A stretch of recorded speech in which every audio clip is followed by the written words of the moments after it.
સુરતના કડોદરા ખાતે ગુજરાત રાજ્ય આરોગ્ય અને પરિવાર કલ્યાણ વિભાગ દ્વારા અર્બન પ્રાથમિક આરોગ્ય કેન્દ્રના નવા મકાનના બાંધકામ માટે ખાતમુહૂર્ત કાર્યક્રમ યોજાયો હતો।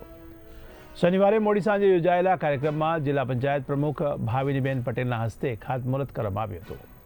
15મી નાણાપંચ યોજના અંતર્ગત જિલ્લા પંચાયત સુરતને પ્રાપ્ત થયેલા અનુદાનમાંથી અંદાજે રૂપિયા 91 લાખથી વધુના ખર્ચે અર્બન પ્રાથમિક આરોગ્ય કેન્દ્ર કડોદરાનું નવું મકાન બાંધવામાં આવશે। આરોગ્ય કેન્દ્રના બાંધકામથી આ વિસ્તારમાં આરોગ્ય સુવિધાઓ વધુ મજબૂત બનવાની આશા વ્યક્ત કરવામાં આવી રહી છે। નવું અર્બન પ્રાથમિક આરોગ્ય કેન્દ્ર 657.75 સ્ક્વેર મીટર વિસ્તારમાં ગ્રાઉન્ડ ફ્લોર અને પ્રથમ માળ સાથે નિર્માણ પામશે। તેમાં 13 બેડની પથારી, ડે કેર સુવિધા, laboratory, delivery room, vaccine storage સહિતની આધુનિક આરોગ્ય સેવાઓ ઉપલબ્ધ થશે। આ કેન્દ્ર શરૂ થતાં કડોદરા અને આસપાસના વિસ્તારના લોકોને ગુણવત્તાસભર આરોગ્ય સુવિધા સરળતાથી મળી રહેશે।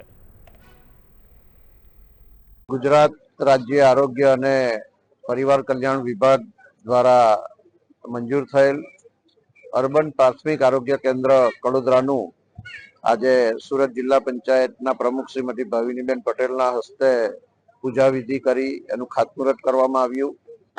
આ પ્રાથમિક આરોગ્ય કેન્દ્ર 91 લાખથી વધુના ખર્ચે બનનાર છે અને ઘણા સમયથી કડોદરા વિસ્તારમાં આ એક માંગણી હતી જેને ગુજરાત સરકારે મંજૂર કરી છે અને આજે સુરત જિલ્લા પંચાયતના પ્રમુખ ભાવિનીબેન પટેલ, કડોદરા નગરપાલિકાના પ્રમુખ શ્રીમતી નારાયણી દેવી, ચૂંટાયેલા સૌ પ્રતિનિધિશ્રીઓ અને અમારા સુરત જિલ્લા ભાજપ સંગઠનના મહામંત્રી એવા અંકુરભાઈ દેસાઈ, કડોદરા નગર સંગઠનના પ્રમુખ કિરણભાઈ, મહામંત્રીશ્રીઓ, ચૂંટાયેલા સર્વ નગરપાલિકાના કોર્પોરેટરશ્રીઓ અને સંગઠનના હોદ્દેદારશ્રીઓ, આરોગ્ય વિભાગના અધિકારી કર્મચારી ગણની ઉપસ્થિતિમાં આજે આ ખાતમુહૂર્ત વિધિ સંપન્ન થયેલ છે અને ટૂંકા જ દિવસોમાં આ બાંધકામનું કામ શરૂ થશે અને પૂર્ણ થયેથી એને પ્રજાના સુખાકારીમાં એને ઉપયોગમાં લેવામાં આવશે।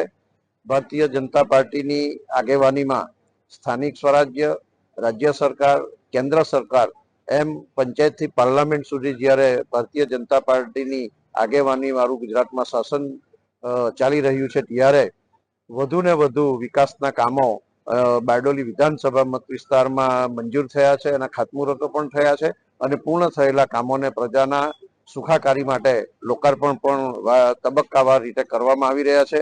આજના આ ખાતમુહૂર્ત પ્રસંગે સૌની ઉપસ્થિતિમાં આજે આ ખાતમુહૂર્તનું કામ પૂર્ણ થયું છે।